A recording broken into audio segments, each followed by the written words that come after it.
বাচ্চাদের school tiffin আবার সকালের জলখাবারে এই রেসিপিটা রাখতে পারেন। ছোট বড় সকলে ভীষণ পছন্দ করবে। আমাদের প্রতিদিন এই রেসিপিটা কিন্তু লাগে। দেখুন কতটা মজার, একদম নরম তুলতুলে, হাতে নিচ্ছি তা মনে হচ্ছে যেন তুলা। সেম প্রসেসে ট্রাই করলে ছোট বড় সকলে ভীষণ পছন্দ করবে। একটা খেলে পেটটা ভরে যাবে আর মনটাও ভরে যাবে, এতটা মজার। আর বানানো খুবই সহজ, চোখ বন্ধ করে কিন্তু বানিয়ে নিতে পারবেন, এত মজার রেসিপি। আসুন দেখে নেওয়া যাক একদম সহজভাবে কিভাবে বানালাম। প্রথমে আমি আটা নিয়ে নিচ্ছি। এখানে আমি 2 কাপ ভরে ভরেই আটা দিয়েছি। আর তারপরে দিয়ে নিচ্ছি 2 টেবিল চামচের একটু বেশি, 2.5 টেবিল চামচের মতো চিনি, স্বাদ অনুযায়ী লবণ, 1/2 টেবিল চামচের মতো লবণ দিলাম। আর তারপরে এগুলো মিশিয়ে নিচ্ছি একটু শুকনো আটার সঙ্গে। ভালোভাবে মিশিয়ে নেওয়া হয়ে গেছে। এখন দিয়ে নিচ্ছি 1 টেবিল চামচ ইস্ট, আর দিয়ে নিচ্ছি 1 টেবিল চামচ বেকিং পাউডার। একসঙ্গে আমি আবারও এগুলো মিশিয়ে নেব শুকনো উপকরণে। ইস্টটা আগে থেকে ভিজিয়ে রাখতে হবে না বা কিছুই না। এখানে আমি একটা সাইডে সরিয়ে রেখে একটা ডিম ভেঙে নিচ্ছি।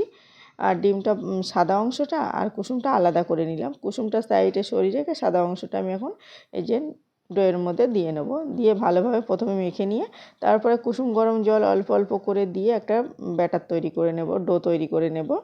তবে এখানে কুসুম গরম জলটা আমার 1/2 কাপের মতো লেগেছিলো। অল্প অল্প করে দিয়ে নিতে হবে, না হলে বেশি সফট হয়ে যাবে। তবে এই রেসিপির ক্ষেত্রে একটু সফট করেই ব্যাটারটা বানাতে হয়, তাহলে বেশি নরম তুলতুলে একদম দোকানের মতো বনটা বানিয়ে নিতে পারবেন। তারপরে আমি হাতে তেল দিয়ে নিয়ে আর এখন অল্প অল্প করে তেল দিতে থাকবো আর এইভাবে ডলে ডলে মাখতে থাকবো। এই মাখাটা একটু ভালোভাবে বানালে এই একই ডোয়ে অনেকগুলো রেসিপি বানিয়ে নিতে পারবেন। আপনার মনের মতো যে কোনো যে রেসিপি বানাতে ইচ্ছা করবে বানাতে পারবেন। দেখুন আমি কিন্তু এখানে দুধ ব্যবহার করিনি, তাও কিন্তু এটা অসম্ভব মজার হয়। আর এই একটু সময় নিয়ে এভাবে মেখে নিলাম, তারপরে হাতে তেল দিয়ে দিয়ে নিয়েছি। দেখুন কতটা সফট হয়ে গেছে। প্রথমের দিকে এটা টাইট মনে হয়, তারপরে ভালোভাবে মেখে নিলেই কিন্তু একদম নরম সফট মনে হবে। আর তারপরে তেল লাগিয়ে নিয়ে ওপর থেকে এখন রেস্টে রেখে দেবো। রেস্টে রেখেছিলাম আমি 30 মিনিটের মতো। তবে চাইলে কিন্তু হাতে সময় থাকলে 1 ঘন্টা রাখতে পারেন। 30 মিনিট পরে দেখুন ডোটা একটু ফুলে উঠেছে। তারপরে আমি এটা আবারও হাতে তেল দিয়ে নিই আর এটা ডো থেকে আমি একটু হাওয়া হয়েছে সেটা বার করে নিয়ে মেখে নেব। তো আমি এখান থেকে ভালোভাবে আগে এভাবে তুলে নিলাম, নিয়ে একটা বোর্ডের উপরে নিয়ে আর বোর্ডের উপরে একটু তেল লাগিয়ে নিয়েছি। তারপরে এভাবে মেখে নিচ্ছি। এই ডোটা কিন্তু আমার হাতে লেগে যাচ্ছে, এতটা সফট, দেখেই বুঝতে পারছেন। যত বেশি সফট হবে তত বনটা তত নরম তুলতুলে হবে। দেখুন এভাবে ডলে ডলে বেশ সময় ধরে মেখে নিয়েছি। সময় ধরে মেখে নেওয়ার পরে এটা এখন আমি ছোট ছোট করে আমি লেচি কেটে নেব। যতটা হিসাবে বানাবেন সেই হিসাবে লেচি কেটে নিতে হবে বাটির সাইজ অনুযায়ী। তবে আমি এখানে 4টে লেচি কেটে নিচ্ছি।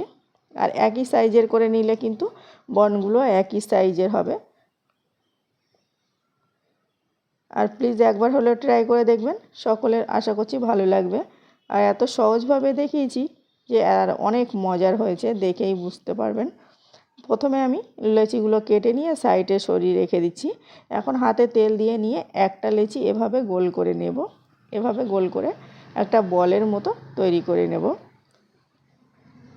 আর সাইডে আমি স্টিলের কিছুটা বাটি নিয়েছি, বাটিতে তেল ব্রাশ করে নিয়েছি। আর এভাবে সবগুলো লেচিতে সবগুলো গোল গোল বল তৈরি করে নিয়েছি, নিয়ে বাটির মধ্যে তেল ব্রাশ করে আর এটার মধ্যে সবগুলো দিয়ে রেখেছি। এই যে দেখুন বাটির একদম নিচের দিকে পড়ে আছে ডোগুলো, কিন্তু রেস্টে রাখলে সবটাই ঠিকঠাক হয়ে যাবে। এখন ভালোভাবে ঢাকা দিয়ে রেস্টে রাখবো 30 মিনিটের মতো। 30 মিনিট পরে দেখুন বাটিটা প্রায় ভরে গেছে। আর এখন একটা ডিমের কুসুম ওই যে আলাদা করে রেখেছিলাম, ডিমের কুসুমটা ওপর থেকে ব্রাশ করে নেব। এটা একদম অপশনাল, যদি কালার চান লাল লাল তাহলে এভাবে ডিমের কুসুম ব্রাশ করে নিতে পারেন, না হলে দেওয়ার দরকার নেই। তারপর আমি ভালোভাবে সমস্ত বাটির উপরে ডিমের কুসুমটা ব্রাশ করে নিয়ে ওপর থেকে একটু সাদা তিল ছড়িয়ে দিলাম, তাহলে বনগুলো দেখতে অনেক বেশি লোভনীয় হবে। তারপরে একটা কড়াইয়ের মধ্যে স্ট্যান্ডার প্লেট বসিয়ে তার মধ্যে বাটিগুলো বসিয়ে দিয়েছি। আমি এখানে ঢাকা দিয়ে বেক করে নেব, একদম মিডিয়াম টু লোয়ে রেখে। 20 মিনিটের আগে খোলা যাবে না ঢাকনাটা। 20 মিনিট পরে খুললে দেখুন কেমন হয়েছে, দেখলেই বুঝতে পারবেন বানানো কতটা সহজ। একদম ভরে গেছে বাটিটা, দেখতে অনেক বেশি লোভনীয় লাগছে। আমি আরও 10 মিনিট রাখবো, একটু কালার করতে চাইছিলাম, তবে এভাবেও কিন্তু বার করে খাওয়া যাবে। দেখুন আরও 10 মিনিট রেখেছিলাম, আরও 10 মিনিট পরে ভালোভাবে কালার হয়ে গেছে। এখন এই গরম অবস্থায় আমি ঢাকা দিয়ে রেখে দেবো। আর একটু ঠান্ডা করে নিয়ে আমি এখন ঢাকনা খুলে হাত দিয়ে দেখাচ্ছি যে কতটা সফট হয়েছে। দেখুন অনেক বেশি মজার হয়েছে, কাছ থেকে দেখাই। আর এটা যতটা নরম তুলতুলে ততটাই খেতে টেস্টি। আমি সবগুলো ঠান্ডা করে নিয়েছি আর এখন মানে তুলে নেব। আর যেহেতু এটাতে তেল ব্রাশ করে রেখেছিলাম, তুলতে কোনো রকম সমস্যা হবে না, হাত দিয়ে এভাবে টেনেই কিন্তু তুলে নিতে পারবো। সবগুলো তুলে নিয়ে একটা ছিঁড়ে দেখাবো। এটা কিন্তু সকালের দুধের সঙ্গে বাচ্চাদের দিতে পারেন, সকালে জল খাবারে রাখতে পারেন, আবার যে কোনো সময় এটা খেতে অনেক বেশি টেস্টি। চায়ের সঙ্গে বলুন, দুধ চায়ের সঙ্গে এটা খেতে তো আরও বেশি টেস্টি হয়।